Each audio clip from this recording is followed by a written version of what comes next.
to today's webinar on strategies for overcoming challenge. Before I introduce our speaker, Mark Wood, I just have a few Zoom housekeeping reminders. All cameras and mics will be turned off during the presentation. There will be an opportunity to ask questions at the end, and you can either raise your hand in the Zoom chat, or if you prefer, just type in the chat bar and then I can run through those questions on your behalf. This session is being recorded and it will be shared with everybody who's registered, and it will also be uploaded to our YouTube channel so you can refer to it again. So to introduce our speaker for today we're going to hear from Mark Wood, established speaker, author and explorer who operates within the cold extremes of our planet. He has guided film crews and led 2 expeditions to the North Pole and completed solo expeditions to both the North and South Poles. He's been part of major BBC and Channel 5 documentaries over the years, and his own award-winning documentaries, which covered the life of dog teams in Alaska, a solo survival film in the extremes, and a complex cutting-edge expedition documentary showing the harsh reality of global warming and its effect on the Arctic Ocean. Mark has also created extreme classroom environments on Mount Everest, involving over 1.2 million students, and is ranked within the top 5 communicators in the world on the Skype platform. So we are in very safe hands, and over to you, Mark. Thank you very much for that introduction. Working in cold places, I have to straight away tell everybody that I've got man flu. So and as 50% of you know, that man flu is extremely terrible, you know, box sets and laying on the couch all day and stuff like that. But I'll try and persevere, because that's what I'm here to do. But it's lovely to be invited into this room with you guys. What I want you all to do is just relax a little bit, and I'm going to tell you a little bit about myself. This is the format. I'll tell you a bit about myself to give you an idea of who I am. I'm not going to tell you a lot about the expeditions that I've done. I'm just going to pick on 2 major expeditions that I've done over the last 18 years, and moments that really made me think and change the way that I explore, and more so the way that I act as a human being, which I think is important. And then finally, I'm going to tell you about the third area of resilience and mental strength, which is the last 8 months. And I think we've all been on that same expedition. And some coping mechanisms that I've sort of incorporated into the last months from my expeditions itself. So hopefully you'll enjoy it. Just if you have any questions, then just keep hold of them and ask them later, you know, and we're going to have time for that, which is good news.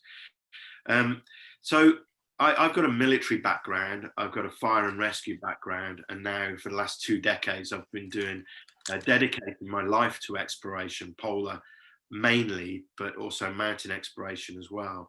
So my whole life has been quite exciting, quite unstable. There's a lot of fear within that, a lot of wondering what's around the next corner. But the thing is it's a passion. So when you have a passion in life, it pushes you forward, and you seem to see obstacles as easy ways of developing your passion. So when I left the fire and rescue services, I started to do exploration, but my reasoning for doing it at the time was because I read some great books, and I thought, as a purely selfish view, that this was a great way for me to push myself physically and mentally in the extremes. It was a real showy way of development, if you like. So I did a few expeditions, I guided teams, I worked with film crews, etc. But as the years went by, probably about 5 years into it, I started to understand the importance of the environment, the importance of understanding different cultures, religions, different people. I started to see people differently just through my own exploration. Now you might think, yeah, that's a bit weird, but I'm sure some of you have had that as well, where you've either gone on a trek, or you've even just gone on a nice holiday, and things have inspired you along the way. Well, times that by 100, and that's the experience I had in the early days. So I started to develop my work, and I do call it work because I do have a real purpose now for what I do. I started to develop it into an education format.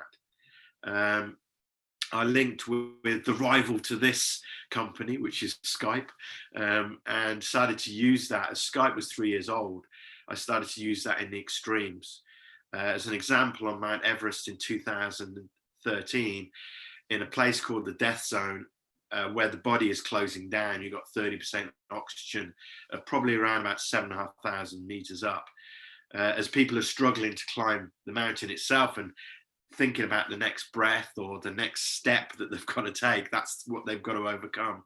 I was actually sat on some ice with a unit set up, a BGAN unit, to create a Wi-Fi space so I could get on a tablet and link to a school in Australia.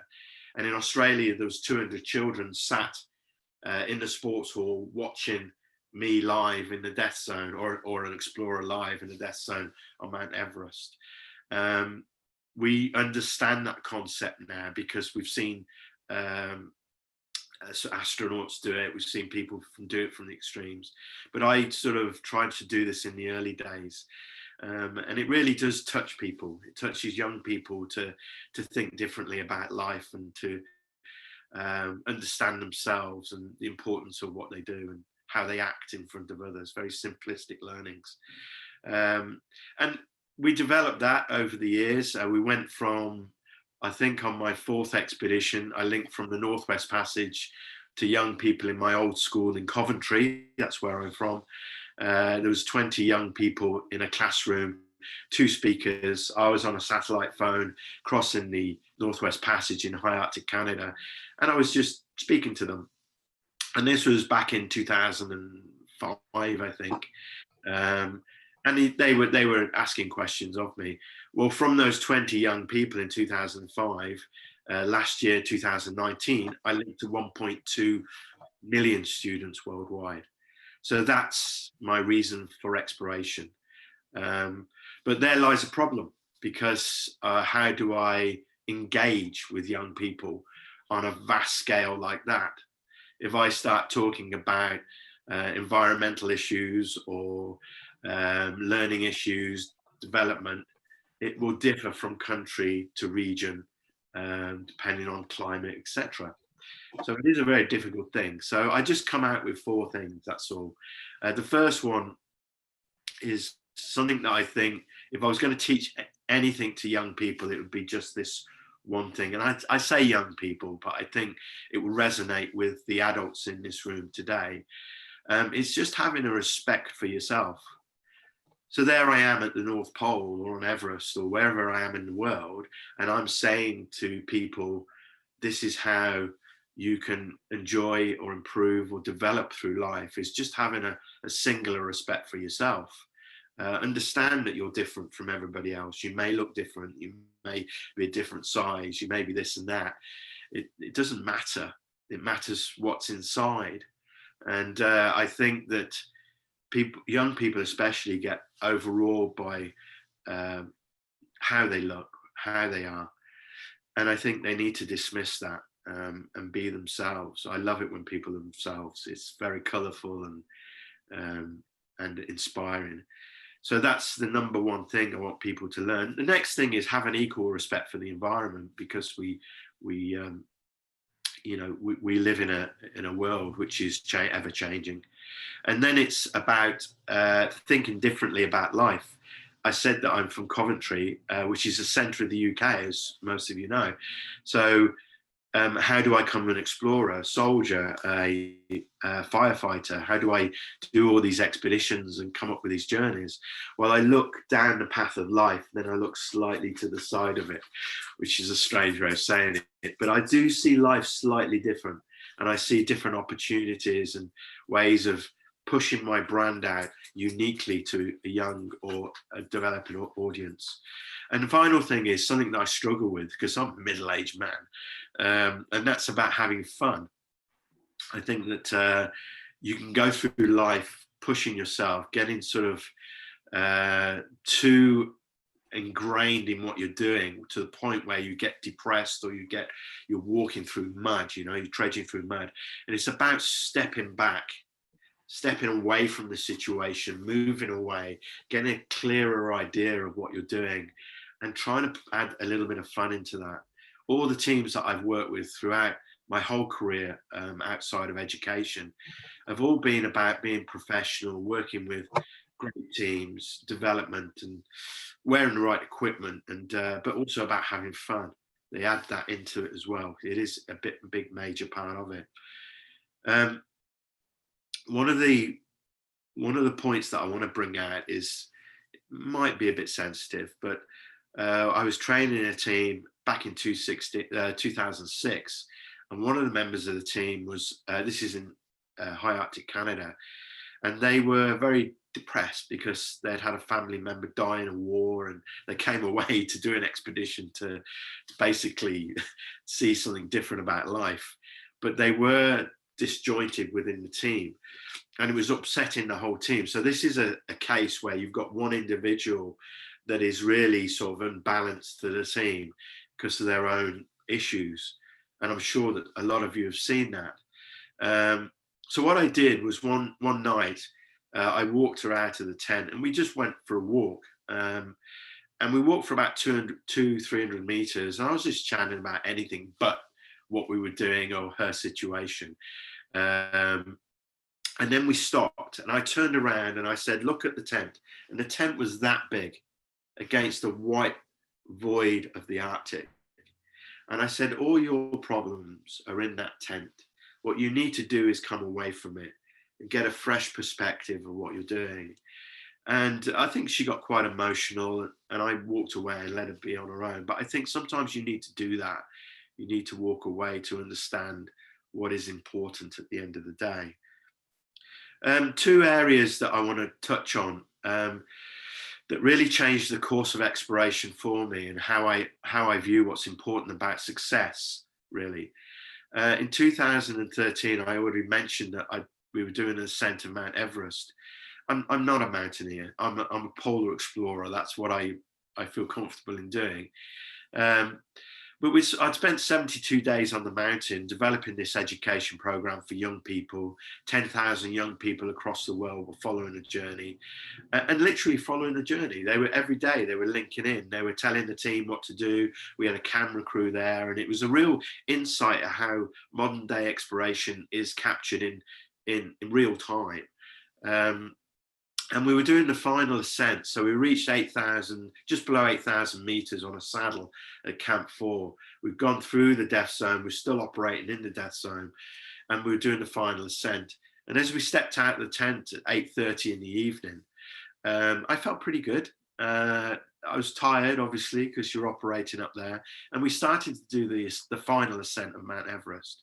Now, in my rucksack, I had the unit to connect with students across the world live, and the bosses of Skype and Microsoft, so no pressure.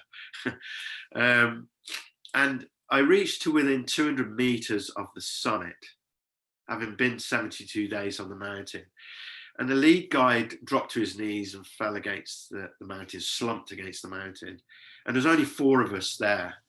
So I went up and I pulled his goggles back, and I could see that he was dying really in my arms. So I went back to my colleague and I said, he's going down. And he said, my feet are frozen. I need to head down the mountain. So I thought, okay. And then I looked at the 4th member who's already abseiling off the mountain itself. Now this is pitch black, -40 with a 50-mile-an-hour side wind coming in, and probably the most dangerous section of Everest. And I had to make a decision like that, because I could see the head torches of the climbers reaching the summit, and it was important to now do the right thing. And I think decision making at the end of the day is based on experience. You can speak to others about it if you have the time, but sometimes you need to make that decision on the spot. And what I did was I saw the importance of the expedition, which was everybody coming back alive. It didn't matter about the viewing, didn't matter about the social media and the filming and all that sort of stuff. We needed to do the right thing. So we all walked back to 8,000 meters, and over 3 days we walked back to base camp. Everybody lived on that expedition. So then you say, well, was it successful? Well, the success of an expedition for me is coming back alive and telling the story of what you've done. Every explorer that you will ever encounter or read about, Armstrong, Emerson, Scott, Shackleton, even people like myself, we are storytellers, and we bring people into the moment to make them think, to make you think. There'll be moments, maybe it's not as extreme as that, when you need to make a decision. The worst thing you can do in that position is not make a decision at all. So you need to act on your instincts, speak to other people, and move on. Just before that expedition in 2011 and 12, I did something which really put the fear of God into me. I'd done about 14 major polar expeditions up to 2011, and I decided that I wanted to walk solo, unsupported, first of all to the South Pole, South Geographic Pole, and then follow that by a North Pole expedition as well, which was unheard of, especially from somebody from Coventry. Um, so over 3 years of not being known and not having any contacts, I spent 3 years getting the funding together, and the realism of the expedition set in on day one when the plane disappeared and I was stood on my own on the west coast of Antarctica with 700 miles in front of me and 50 days. I can go on a lot about this, but I'm just going to pick on one moment. On day 5 of the expedition, I sat in my tent and broke down, and I decided that that was it. I can't continue. I can't go on. And I was looking for every excuse in the book to make it a good story for me to get out of the situation. I phoned my friend up, a good friend called Mark, and I said, look, my skis are broken, my knees are hurting, everything was going wrong. And he taught me through every process. And then it was down to me to pack my kit and move on. No matter where you are, what you do, who you are, there's always somebody that you can talk to. I was in the middle of Antarctica on day 5 of a very, very extreme, tough expedition. And I thought I had nobody, but he spoke to me. I continued that journey and reached the South Pole. That's the short version of that story, by the way. One thing I did do though, which is, I've got my dogs sitting in this room with me. They're fast asleep. That's how interested I am. I closed my eyes on that day. I had my sledge fitted to me. My ski poles were in the ground, and I looked out to this white horizon. I thought, I can't do this. Where do I want to be on this planet at the moment? And I closed my eyes and I put my brain into a place called Wells Next to Sea in Norfolk, where I walk the dogs every year along the beaches through the pine forests. And I basically came up with a dreamscape, and I started to move on ice. And I kept that dreamscape up for 2 hours. And after the 2 hours, I covered 6.2 nautical miles or something like that. And that's how I reached the South Pole. I drifted my mind somewhere else. And the reason for saying that is the mind is an incredible thing. It will, in an instant, you can be depressed, you can be down, but then you can feel positive about things. And I think the coping mechanism before about distancing yourself and having time to think, but also speaking to people is a really reassuring, positive thing to do. I hope this is coming across well. I can't see anybody on my screen, so maybe I'm just speaking to myself. I don't know. The whole point about my journeys, my learning, my experience is really about the last 8 months. When we went into the original lockdown, it was unusual for the whole planet to do this. We'd never seen anything like this before. We didn't know what to do. It was unknown. So what I did was I listened to the government, which might not sit well with a lot of people, but you have to listen to somebody. listen to the government, listen to science, listen to the medical side of it. And I stuck to what they were saying, because the point was to keep the pressure off the NHS. And like most of the country, I did that. I started to put out little films on LinkedIn and places like that, saying the coping mechanisms that I use. And one of the things that came out was, it's okay not to be okay. You have a bad day, and you blame everything on yourself. Well, generally, if you're working over a 10-day period, you're going to have a bad day. Whether you're having, it's just a normal day, but you'll just feel low in yourself for no reason apart from it's just part of being a human being that you'll have a bad day. But when things like this happen, when we're thrown into a unique situation, you start to blame yourself and look at your own perceived weaknesses and how you're not being with people, etc. The thing is, don't worry about it. I mean, don't stress yourself about it. It's okay. It's okay to be down and to be upset. But the key thing is to distance, think, speak to people, and then to move forward. The worst thing is to contain. I had a terrible day the last 48 hours. I've never felt so depressed in many years. This is the last 48 hours, by the way. And I walked my dogs. I think I was coming down with flu anyway. I'll blame it on that. And I walked my dogs, and that's my outreach, if you like. And I spoke to a friend about it, and they were wonderful. They sort of talked through it for me. So even though I do talks like this, I'm not immune to the mental situation that we face. We've got a grey area that we're going through now with the second sort of area of the virus coming through. And again, the government are putting stuff out for us, and people are looking up and down on that. I think I would go back to what I teach with the young people. The very first thing I teach is have a respect for yourself. I think that's what we should do. Have a look at yourself, respect yourself, work with your family, your own village, your own town, whatever it might be, and move forward with that. Resilience, strategies, strength of mind, all comes from here and here, how you are as a person. And I think what I might do is, well, I'll just tell you about what I'm doing next for the next 4 minutes, and then we'll come up to the half past 12. Hopefully you've got questions to throw at me, because I'm good with questions.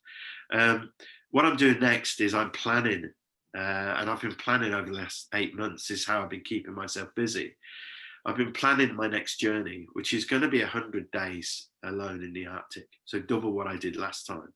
And it's about linking young people to what I do through education and the environment. I've been building the expedition and focusing on that, working with teams on these platforms, which has been great. So hopefully you can check out what I'm doing and see and get in touch with me as well if you want to. The very last thing I'll say is this. I had the privilege, the honour of working with a school in Coventry called Sherborne Field Special School. Now, these guys have different things that are happening in their lives, from being paralysed to having sort of mental, physical imbalances, whatever it might be. And it's a very sort of active school, and the teachers and the parents are remarkable. I always find it extremely humbling to go into the school, and if I'm having a bad day, then I'll go in because they cheer me up. They're very honest children, and I love that about young people. Extremely honest, and they want to chat with you as well because of what I do for a living. But over the last 8 years, I've guided them on the highest peaks in Great Britain and Ireland as well. So we've climbed Snowdon and Scafell Pike and Ben Nevis and Carrauntoohil and Slide Dunnard, the 3 Yorkshire peaks as well. This is a school that used to be expected to just find their way in life. But I think development over the years has allowed them to do a lot more. And I played a little part in that. All I was the guide. Um, and the honesty in what they did, remembering my story about 200 meters from the summit of Mount Everest, we were about 20 meters from the summit of, I think it was Snowdon. And one of the young kids turned around to me and said, Mark, do you want to stay here? I was like, why? And he says, well, you never reached the summit. And I thought that was wonderful, just that humor that is brought into a situation. But how they felt there at the summit of these mountains is how I feel on expedition, walking on ice or rock today. So, you know, there's a little insight to what I do, areas that I've been through, but most importantly, why I explore. And that's to really understand yourself. So thank you very much. Thank you so much, Mark. That was really interesting and loved hearing those stories. People, please, on the call, you can either ask any questions of Mark in the chat, or if you'd like to put your hand up, I can turn to you as well. Before other people ask any questions, it really resonated with me about the principle of it's okay not to be okay, and the tips that you gave about kind of getting out of that. I guess there's a lot of us that through the last few months may have already got ourselves into quite a rut. So it's going to take a lot, you know, then to be at that point. So how would you encourage people to get out of that rut, if you like, or those you know, really feeling down, and build back up to where you can think and talk and try and work your way through that? When you're on a flight and they say the mask comes down, you put the mask on yourself first before you put it on your child. And the reason for that is because you need to be active, you need to be strength to help your child. The most important person on an expedition is myself, because I need to be strong enough to support the team that I'm guiding or the team that I'm with. In this current expedition situation that we're in, the most important person, regardless of your size of your family, is yourself, because you need to have that mental strength, that energy to then look after everybody else. Everybody will feel low, guaranteed, 100%. If you don't, then I think you're lying. There's going to be a time when you do feel down. I mentioned sort of stepping away from things, speaking to people. I'm going to say men, especially, because men want to be men. You know, we're all vulnerable, you know, so I think it's about that. And knowing that this will pass. It's not forever, it will pass. It's a moment in time that we've got to adhere to. And you've got to work through that, but it will pass. So I think that's my answer. Thank you. We're getting lots of people saying that they really enjoying the talk, and the "it's okay not to be okay" has resonated with others as well. Lauren asked, how do you best engage young people with disabilities with the work that you do, and are there any best practice tips that you could suggest? Sure. You know, I'll talk about Sherborne Fields because that's the easiest this way. When I first walked into Sherborne Fields, and I know I can't see the audience, but you know, this is me being honest, I didn't know how to talk to somebody with disability. I've never done it before. I didn't know how to, you know, I talk to all children as an adult. That's how I do that, you know. And I began to learn that that's just how I should do it. You know, it doesn't matter if they've got some sort of disability, they're still human and still have a role and still engage. And it was understanding how I engage with that, depending what it is. Sorry, what was the second part of your question? Some best practice tips that you could suggest on working with young people with disabilities. Yeah, well, it's about understanding their capabilities to start off with, physically. Through my perspective, we can't really put certain children on a mountain, but maybe we do a different challenge for them. Giving people time as well.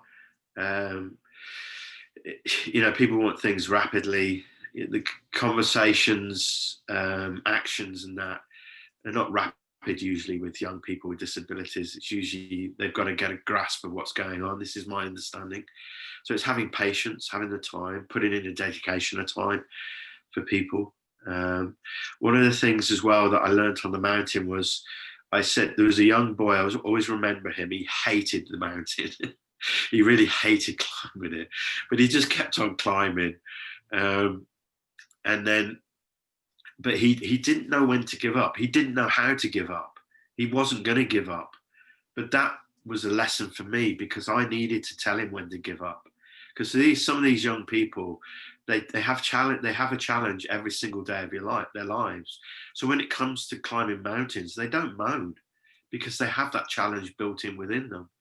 So I had to call when he needed to give up because he would just keep going until, like my dogs, they run forever. I need to haul them in. So there's also understanding that side of it as well. Uh, they're just remarkable kids, remarkable, truly. So. Great, thank you. We've got lots of questions coming in now. Somebody, it's their surname, so I don't know their name, has said, that at the moment, for all of us, not having things to look forward to, like nice holidays and nights out with friends, is really a theme that I think we talk about almost daily, and a lot of people are struggling with. So this person asks, what's your advice and top tips for dealing with this particular challenge at the moment? Well, you've got to understand the bigger picture of it, and the bigger picture is there's a disease out there which hasn't got a cure for yet. That's the basis. People have died from this. This isn't a joke that we're doing here. People have died, and when one person dies, it affects the rest of the family emotionally. So I know there's a massive debate on that, and we can talk about it. And sometimes I think a little bit on the other side of the fence as well. But you've got to act accordingly.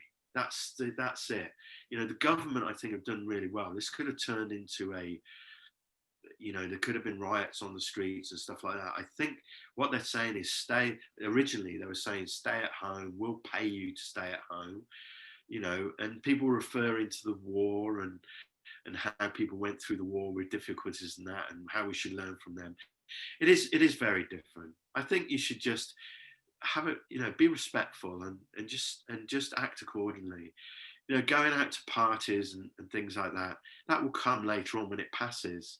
So somebody said to me, what do you miss when you're out on expedition? I don't miss anything because I'm working, I'm doing that job at that time. That's what I'm born to do at that moment in time. I love watching films, and I love sort of going out for a drink with friends and that. But I've got the rest of my life to do that. At this moment in time, I'm on expedition. I'm focused, and I'm trying my damnedest to do what I've set out to do, the mission, what I've set out to do. And we're in that mission now with COVID. We need to act like that and do the right thing for yourself, for your partner, your kids, your family, the knock-on effect from there. And it all comes from here. So that's great, thank you. It brings us on to a really great question, actually. Why do you think people are drawn to extreme endurance sports and expeditions like you do? I think it's the human nature to see what's around the next corner. We've always had it in us from the dawn of our time to do that. Why do we climb a mountain? Mallory said it because it's there. I think it was a flippant comment at the time, but people have looked at it ever since as, wow, what a statement. But if you have something tall, they want to climb it. If you have something large, they want to walk around it. It's that human nature to get out there and go and do something. It's not within everybody. I as you see from this talk, I refer to expeditions as being the challenge we're in at the moment, bringing up a family, being a mother or a father, and having that expedition challenge of life. So it's not just about what I do. For me, as I said, it developed from being trying to be a manly sort of thing to actually understanding the worth of this planet, the beauty of it, and how we should live our lives through it, you know. Yeah, it's by the way, I'm banging against the walls at the moment. I'm meant to be in Nepal today, the 1st of October, for 17 days, guiding a team on Annapurna circuit. They would have gone home, then I would have guided an Everest base camp team, a whole month in Nepal. But I'm sat here with my dogs. They're going to go for a walk later. I'm going to start working on the next project. And you've got to think past that. The mountains have been there for thousands and thousands of years, and they'll still be there. So. That's great. That actually leads in nicely to the next question from Shantanu. How do you find the motivation? Because they say, you know, people sometimes know what the right thing is to do, but we lack the motivation. So what are some tips that you have to help people with this? The motivation to do what, sorry?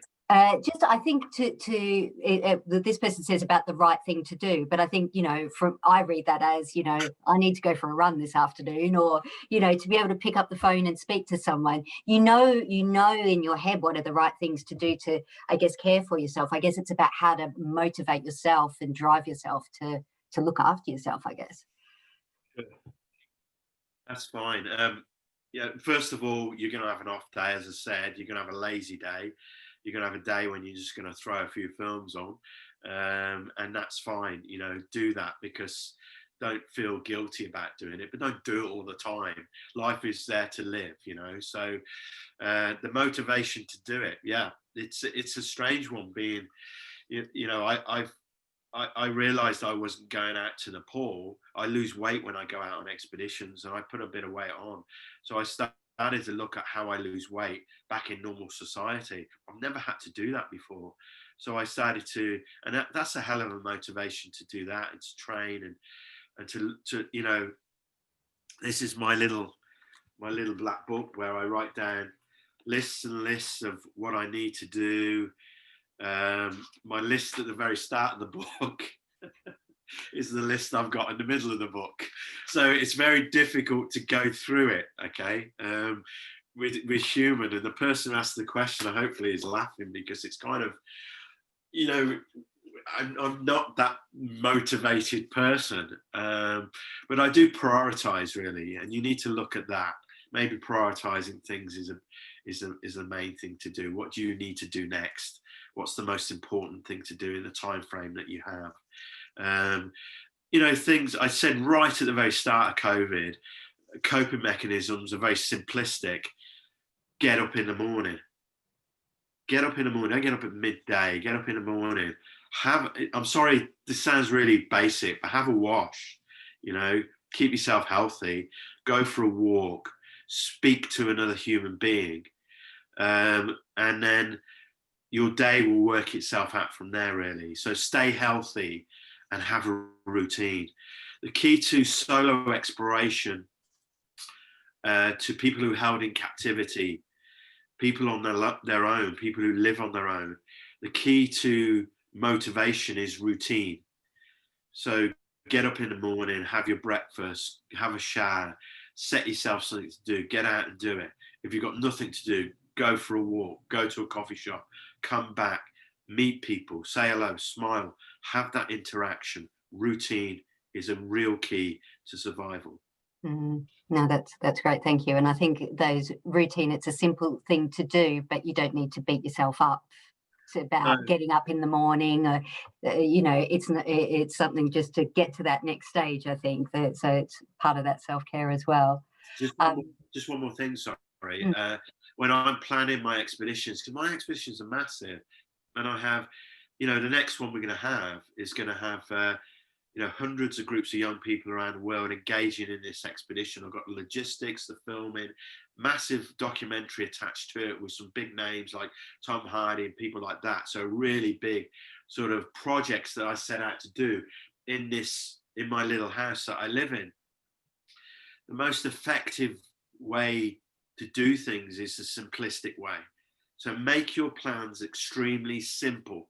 Write down simplistic ideas, and you will be tremendously effective in executing them. Oh, sorry, scared my dog. scared the dog. Next question. This person is really interested to hear your stories. They say you talked about needing to be strong and relying on yourself to lead the team. So where do you find the strength from? Do you find physical and mental strength, and to improve each other, perhaps? I think I've Yeah, said that I one. mean, in leading teams, I find it very easy to lead teams rather than solo is a very different concept of exploration, and also the work side of it. If you're back at home and you're working alone, it's very different from working in a team. Um, you've got all the stuff that I talked about would really go with the solo stuff.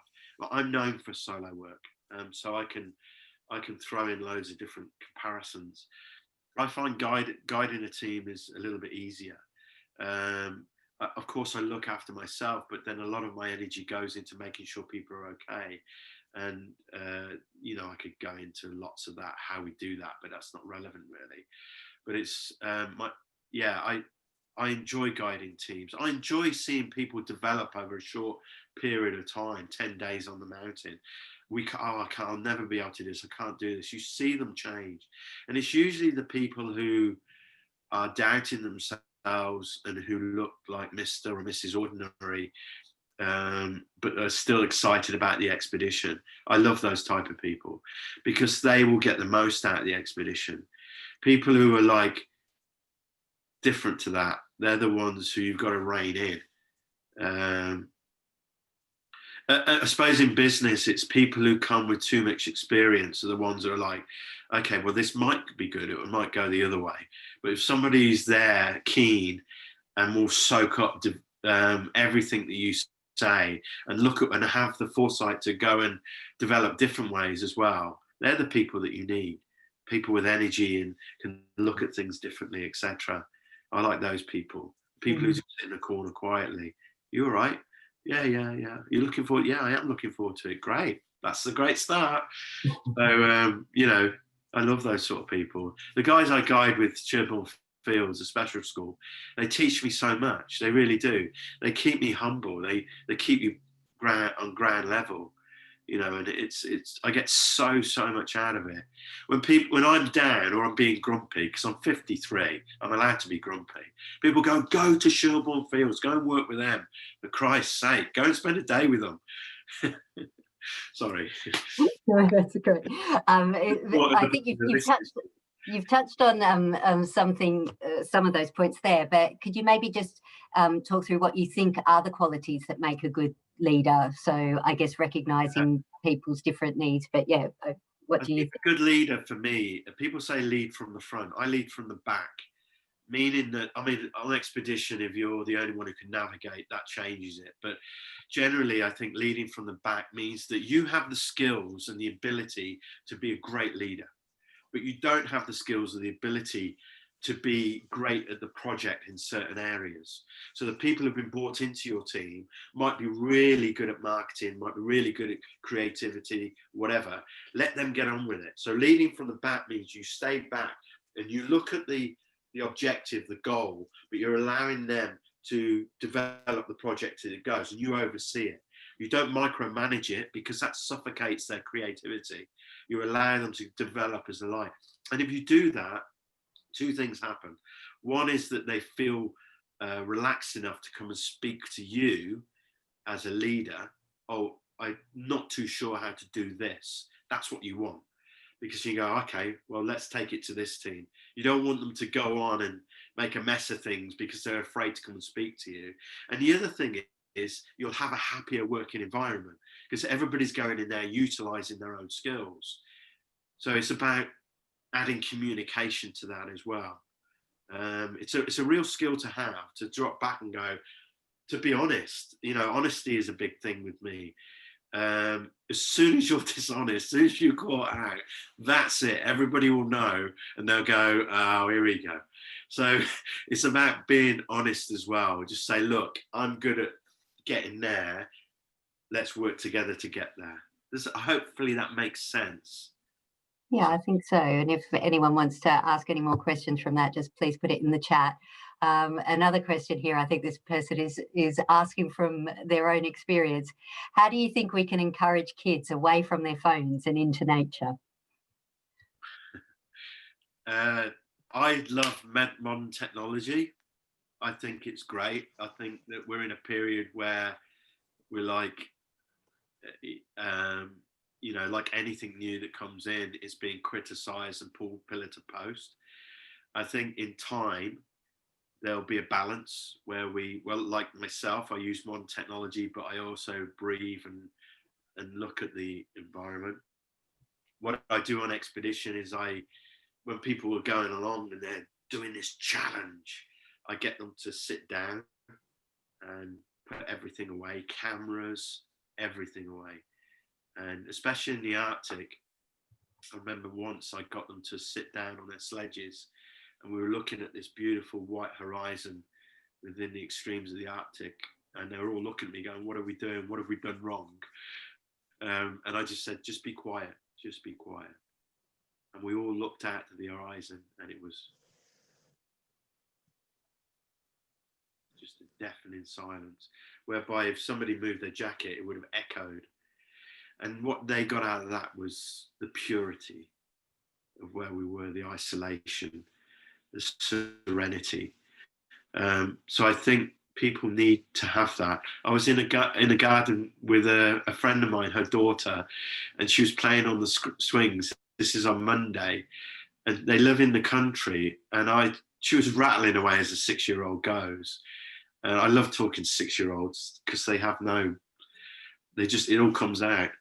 And I just told her to be quiet, lay on the grass and listen. And then we were picking out where the birds were singing from. And I think it's that connection that you need. It's great to have phones. It's great to have the internet. It's great to learn how to use them properly. Because what I did as a kid, pulling faces and saying stupid things at school, is not on the internet now. But what kids do now will be on there.